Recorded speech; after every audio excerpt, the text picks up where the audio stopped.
ఈ రోజున ఇందాక చిన్నవాడు సరే చాలా పెద్ద మనసుతో అన్నాడు. అన్ని సినిమాలు వెంకటేష్ సినిమా, నాగార్జున సినిమా, అలాగే మన మహేష్ బాబు సినిమాలు, అన్ని సినిమాలు ఆడుతాయి. ఈ సినిమాలు అన్నీ ఆడాలి, పరిశ్రమ పచ్చగా ఉండాలి. వాటితో పాటు మా ఈ సినిమా హనుమాన్ కూడా ఆడాలని నేను ఎంతో మనస్ఫూర్తిగా నేను కోరుకుంటాను, జరుగుతుంది. అండ్ ఇదే ఒకసారి నేను దిల్ రాజుతో అన్నాను, దిల్ రాజు ఏంటి మన 2016-17లో మా 150 సినిమాను బాలకృష్ణ గారి సినిమా ఇంకోటి రిలీజ్ అయినప్పుడు ఏంటి మళ్ళీ ఈ సినిమా రిలీజ్ చేస్తాం, కొంచెం డిలే చేయొచ్చు కదా అని అంటే, సార్ అలా కాదు సార్, మా కంటెంట్ బాగుంటుంది, శతమానం భవతి అని, మీ పెద్ద సినిమాలు మధ్యలో ఈ సినిమా ఆడకుండా పోదు సార్, ఏం పర్వాలేదు అన్నాడు. ఓకే, అంత ధైర్యంగా ఉంటే వెల్ అండ్ గుడ్ అన్నాను. ఆ సినిమా కూడా బాగా ఆడింది. కాబట్టి అదే దిల్ రాజు గారు అందరికీ మనకు చెప్పినట్టుగానే ఈ రోజున ఈ సినిమా కూడా బాగా ఆడుతుంది. సో ఎందుకంటే దిల్ రాజు గారు లాంటి ఎంతో సీనియరు, ఆయన ఎంతో ఎక్స్పీరియన్స్ ఉన్న మనిషి, ఏ సినిమా ఏ సీజన్లో ఎలాగ ఆడుతుంది, ఒక్కో సినిమాకి ఎంత పటిష్టత ఉంటుంది, ఏ సినిమాకి ఎంత లాంజివిటీ ఉంటుంది, ఏ సినిమా ఎలాగ ఆదరిస్తారు, ఏ సీజన్లో అనేది బాగా తెలుసు. కాబట్టి ఈ సినిమా వస్తే కూడా ఈ సినిమాకు కూడా అంతటికి అంత ఆదరణ ఉంటుంది, అంత విజయం చవి చూస్తాడు మనస్ఫూర్తిగా కోరుకుంటూ.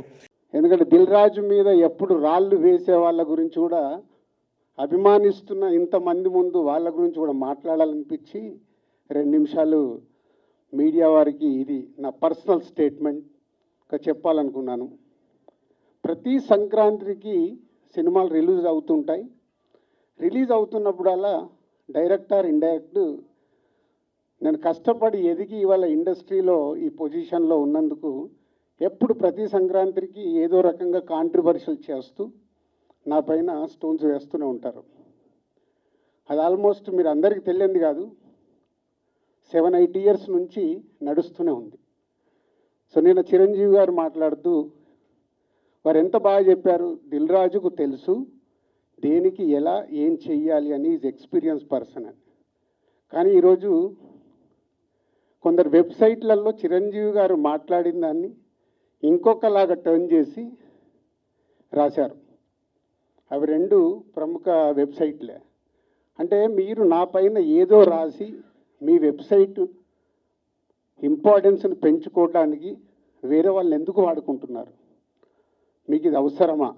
అంటే దిల్ రాజు ఏం రియాక్ట్ అవ్వడు, సాఫ్ట్గా వెళ్తాడు అనుకుంటున్నారా? తాట తీస్తా. చాలా రోజుల నుంచి ఓపిక పడుతున్నాను, ఎందుకు అని సాఫ్ట్గా వెళ్దామని. సంబంధం లేకుండా పోనీ ఆ ప్రొడ్యూసర్ వచ్చి మీ దగ్గర ఏమన్నా మాట్లాడా? మీకు అంత దమ్ముంటే ఆ ప్రొడ్యూసర్ని నన్ను స్టేజ్పై పిలిచి కూర్చోబెట్టి క్వశ్చన్స్ వేయండి. ఎందుకు ప్రతి సంక్రాంతికి నన్నే టార్గెట్ చేయాలి? ఇంతమంది నన్ను అభిమానిస్తున్నారు కదా, 95% నన్ను ఇష్టపడతారు, 5% ఇష్టపడతారా? అది ఇష్టపడరా వాళ్ళ ఇష్టం. ఒక మనిషిగా నేను అందరినీ సాటిస్ఫై చేయలేను. సాటిస్ఫై చేస్తున్నాను కాబట్టి ఇండస్ట్రీలో నాకు ఈరోజు ఇంత మంచి పేరు ఉంది.